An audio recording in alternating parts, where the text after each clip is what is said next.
A esta hora le damos la bienvenida al doctor Rommel Jurado, abogado experto en materia jurídica, pero también con fino análisis político. Le hemos invitado para conversar hasta qué punto lo que está ocurriendo, qué tanto de lo que ocurre en la agenda de noticias termina teniendo efectos electorales. Y es que, por ejemplo, el pasado viernes se veía, y todos los titulares daban cuenta, del allanamiento por parte de la Fiscalía de una parte de las oficinas donde funciona el Consejo de Participación Ciudadana y Control Social. Y más allá de que podamos estar en acuerdo o desacuerdo con las actuaciones de este organismo, resulta que no se detuvo a nadie, no se estaba persiguiendo ningún delito flagrante. Y cuando eso ocurre, uno se permite sospechar entonces de lo que está ocurriendo en Fiscalía. Doctor, buenas tardes, bienvenido. Buenas tardes, siempre un gusto conversar con ustedes y con su audiencia. Arranquemos con esto. ¿Se puede darle alguna interpretación más allá del derecho al papel que está jugando la Fiscalía en el proceso electoral? Sí, por supuesto que se puede, pero empecemos por el derecho. Miren, el derecho tiene la función de regular, de organizar, de ordenar la convivencia y de hacer que las personas tengamos conductas consistentes con lo que la Constitución dice. Cuando hay una indagación penal, cuando las personas son denunciadas, el derecho tiene que actuar con proporcionalidad y de acuerdo al debido proceso. Las personas que cumplen las órdenes derivadas del derecho tienen que actuar con proporcionalidad y cumpliendo el debido proceso. Ahora, Recientemente hubo una denuncia en contra de la persona que ocupa o subroga en la presidencia al presidente Noboa cuando éste pide licencia, la señora Hildebrand. Ujú. Esta denuncia fue por usurpación de funciones. Entonces, si en ese procedimiento, si en ese caso, se hubieran hecho allanamientos y retenidos teléfonos de quien lo nombró, o sea, del presidente de la República, uno podría entender que ese es el procedimiento adecuado, que ese es el procedimiento estándar, que así debe actuar la Fiscalía. Pero en ese caso no se hizo ninguna de las cosas que he señalado. Sin embargo, cuando se trata del superintendente de bancos nombrado por el Consejo de Participación Ciudadana, la misma denuncia, es decir, una denuncia de supuesta usurpación de funciones, es tratada de una manera absolutamente diferente y violenta. En primer lugar, se movilizan miembros de la fuerza pública y también miembros de la Fiscalía. En segundo lugar, no se adana solamente la institución y se toman equipos o archivos de la institución, sino que por la fuerza, también con cierta, no sé cómo llamarla, destreza casi delincuencial, se sustrae el teléfono del bolsillo de un consejero del Consejo de Participación Ciudadana. Y entonces lo primero que salta a la vista es que hay un trato absolutamente diferenciado para dos denuncias que son idénticas en la causa de la denuncia. Y uno se pregunta por qué. Y ahí contesto su pregunta. ¿Por qué en un momento la fiscalía actúa de una manera y en otro momento o en otro caso o tratándose de otras personas, la fiscalía es más agresiva, más violenta, más proactiva? Y la única respuesta que tenemos los ciudadanos es porque parece ser que hay motores políticos que impulsan a la fiscalía para atender prioritariamente unos casos con extrema violencia e incluso con abuso del derecho y otros casos, pues no tocarlos, dejarles dormir el sueño de los justos. doctor Jurado, Jorge Ñacato le saluda. Para que la ciudadanía tenga claro el tema, ¿cuándo debe actuar la Fiscalía y en función de qué, refiriéndome a los allanamientos? Porque la Fiscalía saca comunicados permanentes de que ellos actúan en función de, de un dictamen de juez competente. Por eso la pregunta, doctor. Muy bien. Claro que se necesita orden de juez competente para allanar una institución o un domicilio, por supuesto que sí. Pero la pregunta es ¿por qué no hay orden de allanamiento a la presidencia de la República si el caso es exactamente idéntico? Si la supuesta o el supuesto delito que se ha perpetrado es usurpación de funciones en ambos casos. ¿Por qué en el uno sí, por qué en el otro no? ¿Por qué hay este trato diferenciado? ¿Por qué en el un caso se incautan teléfonos personales de las personas que han hecho el nombramiento de la autoridad supuestamente que usurpa funciones? ¿Por qué al consejero Verduga le quitan los teléfonos y el presidente de la República no le quitan los teléfonos?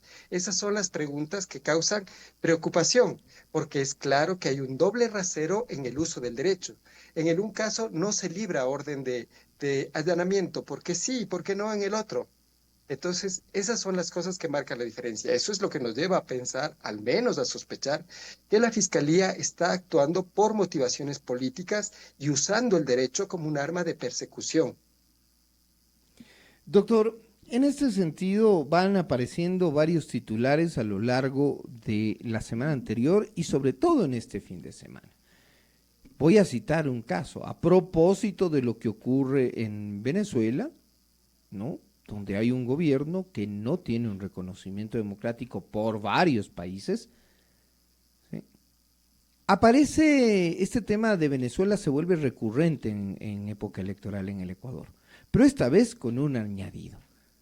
En un momento sin precedentes, un acto que no tiene precedencia, el presidente de la República decide convidar a un almuerzo con quien él considera el presidente electo de Venezuela, a un grupo de titulares de gobiernos autónomos descentralizados. Entonces le pregunto, doctor, ¿esto se compadece lo uno con lo otro? O sea, ¿está de por medio algún interés electoral en este tema de Venezuela? Sí, mire, no olvidemos que el tema de Venezuela ha sido recurrentemente utilizado por algunos actores políticos para, en función de él, tratar de ganar algunos votos de las personas que consideran que Venezuela vive un régimen de facto y que esta persona, que no ha sido reconocida por la comunidad internacional, es su presidente. Pero ni el Consejo Nacional Electoral venezolano, ni los presidentes de la región, ni los gobiernos de la región han acreditado a esta persona, al señor González, como legítimo titular de ese cargo. Entonces, mal haríamos en recibir a esta persona en esa condición.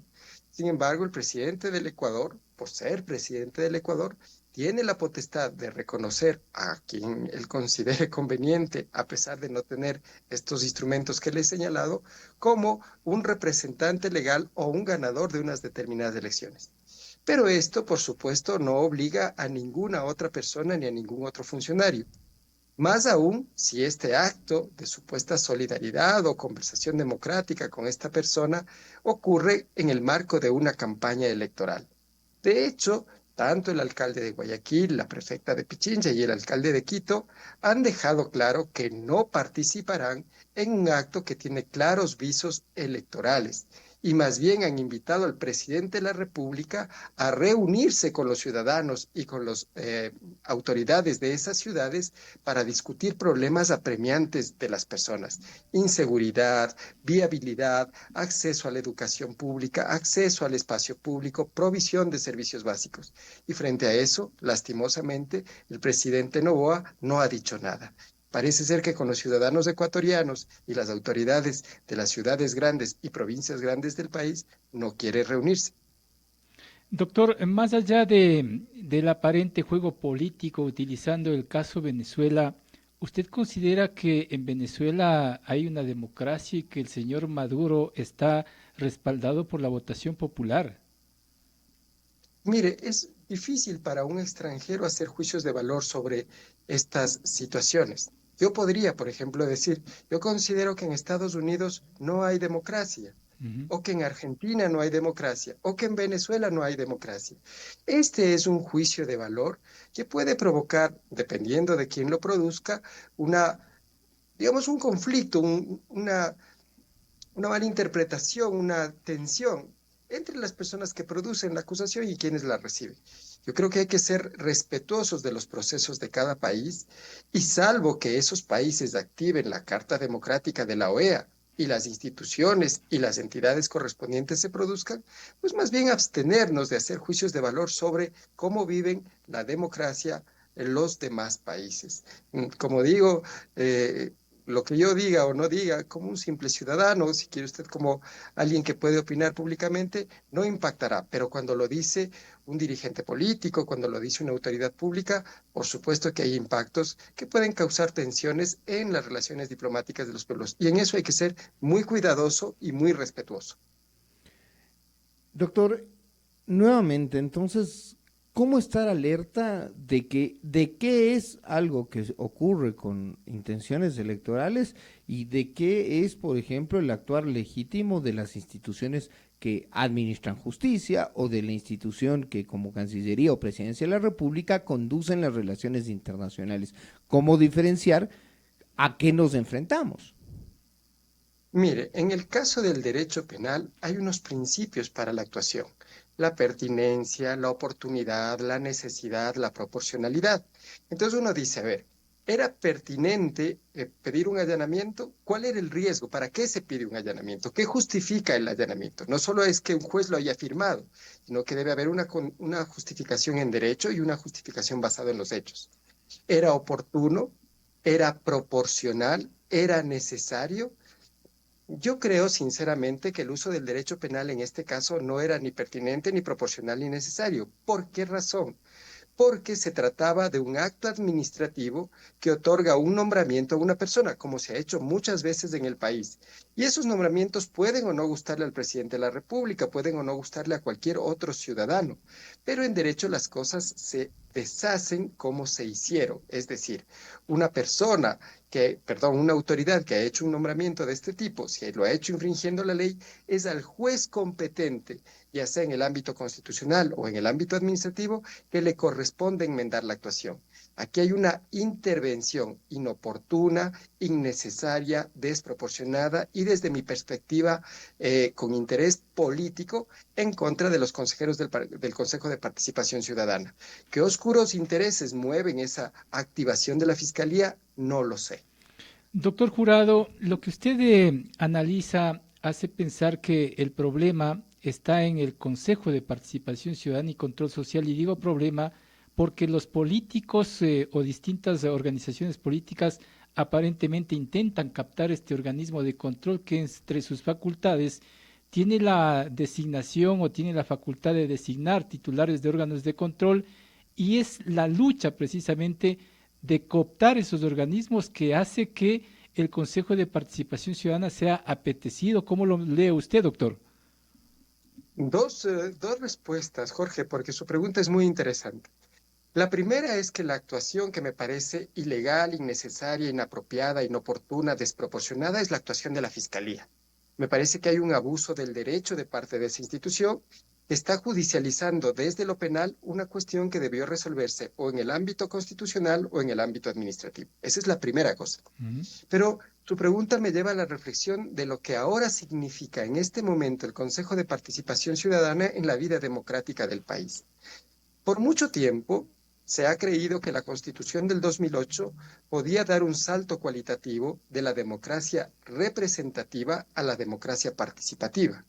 Es decir, que se podía fomentar mayor participación de los ciudadanos en el nombramiento de autoridades, en el control de los presupuestos públicos, en la planificación pública, en la rendición de cuentas, en fin, más ciudadanos haciendo parte del poder público. Pero lastimosamente, con respecto al tema de los nombramientos, el Consejo de Participación Ciudadana a partir del Trujillato ha sido errático y se ha prestado para una serie de, digamos, de malas prácticas por una parte, y también ha sido víctima de intromisiones en el caso del gobierno de Lenín Moreno o el Trujillato mismo, en el caso del presidente Lasso, cuando Ulloa fue nombrado presidente del Consejo en lugar de Sofía Almeida, y ahora esta intromisión. Pero siempre hay destituciones alrededor de quién y cómo se han nombrado las autoridades de control y las autoridades públicas que tiene a su cargo nombrar el Consejo. Entonces parece ser que por muy buena que sea la intención de la Constitución del 2008, en la práctica el Consejo de Participación Ciudadana no logra resolver, no logra cumplir democráticamente su misión institucional. Y tal vez en estos nuevos tiempos que corren, más de un partido lo ha dicho, más de un candidato lo ha dicho, se plantea una reforma constitucional que eventualmente devuelva la posibilidad de seleccionar a las altas autoridades del Estado a la Asamblea Nacional, previo a la realización de un concurso de méritos y oposición, es decir, dejamos 5 o 6 personas para cada cargo, que son las mejores puntuadas en un curso de méritos y oposición, y finalmente la Asamblea se activa y hace una designación política del que le parecen más convenientes las fuerzas que en ese momento compongan la Asamblea. Creo que en lo futuro todas las tiendas políticas, todos los aspirantes al poder están pensando incluir en sus reformas, ya sea constitucionales o legales, una propuesta del alcance que le he planteado. Antes del Trujillato, doctor, quiere decir que todo estaba bien desde el Consejo de Participación Ciudadana y Control Social, con concursos como para la Contraloría, cuyo Contralor en ese entonces sacaba 100 sobre 100, y ahora tenemos los resultados de un Contralor sentenciado en Estados Unidos, doctor. Mire, una cosa es que a usted le nombre, cualquier cosa que le vayan a nombrar, que le nombren director de una radio, que le nombren alcalde, que le nombren contralor, que le nombren lo que sea, por elección popular o por nombramiento. Si la elección o el proceso de nombramiento está mal, entonces la institución a cargo de la elección o el proceso de nombramiento es responsable. Y otra cosa es que usted, en el desempeño de sus funciones, cometa infracciones que le son imputables penalmente y que pues tenga que responder por ellas. Hay que separar las cosas. Si el proceso de selección está bien hecho y oportunamente hecho en los tiempos que manda la ley, pues me parece correcto, que está bien que se nombre. Si esa persona, después de nombrada, hace cosas que son incorrectas, pues está bien también que se le sancione. Ahora, si el procedimiento ha sido incorrecto, si ha habido trampas, si ha habido, no sé, problemas de legitimidad en el procedimiento, pues las personas que hicieron el nombramiento tienen que responder por haber hecho precisamente esas infracciones, esas trampas, en cualquier momento. Antes del Trujillato, al menos eso era lo que parecía, no sé si así es, porque no ha habido denuncias al respecto, los procesos de concurso se realizaban con oportunidad y en el marco de las impugnaciones no había estas tachaduras de que tacho tanto a los consejeros como a las autoridades nombradas. Por un tiempo eso fue estable, fue después del Trujillato en que empezaron estas remociones continuas, tanto de los nombrados cuanto de los miembros del Consejo de Participación Ciudadana. Con esto quiero agradecerle al doctor Rommel Jurado, jurista y analista, quien nos ha acompañado esta tarde y quien desde su visión nos ha explicado la actuación en este caso o en algunos casos que podrían interpretarse como acciones con tinte electoral por parte de uno de los organismos de la Administración de Justicia, precisamente aquella que tendría que estar alejado y aquella que varios reclaman que debería estar alejado del manejo político electoral. Gracias, doctor Jurado. Gracias también, siempre un gusto conversar con ustedes y su audiencia. Buena tarde.